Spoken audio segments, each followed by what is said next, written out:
By our very own David Mudoka. And now still on matters crime, poor parenting, drug abuse and moral decay in the society has been attributed to the increased cases of juvenile crime in the country. Parents have been blamed for failing to issue guidance to their children, pushing the young adults to commit crimes, with the majority involved in murder and kidnapping cases, as Mwangi Maina now reports. Monday, June 28, 2021, detectives based in Lang'ata, Nairobi, arrested 24-year-old Peter Omwemo Momanyi alongside his accomplice 25-year-old John Mushiri. The two are planning to commit a felony by waylaying fitness enthusiasts who jog along Lang'ata and Bagathi roads here in Nairobi. Crude weapons including a knife and chain were recovered from Omwemo, who was disguised as a woman. A day earlier, detectives from the Directorate of Criminal Investigations had smoked out 21-year-old Hafsa Abdi and 24-year-old Jackson Jogu from their hideout in Kinangop, Nyandarua County. The two were arrested as a prime suspect in the abduction and torture of a 23-year-old Kamukunji-based businesswoman in Nairobi. The two suspects had siphoned 650,000 Kenya shillings from Hafsa's bank account and purchased a bar in Kinangop.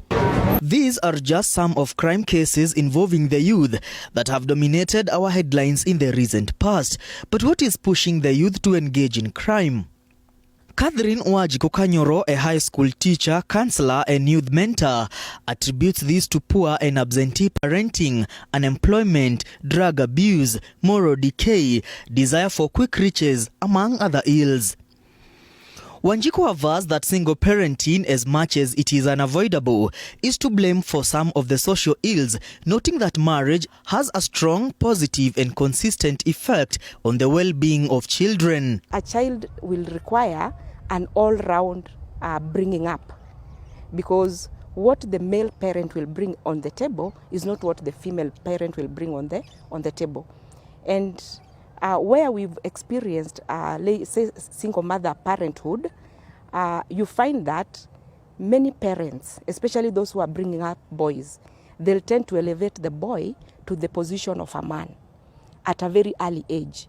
So when this boy becomes the man in the family, maybe at age 10, 11, 12, making decisions, then he skips that point where he's supposed to be mentored as a boy or as a man. So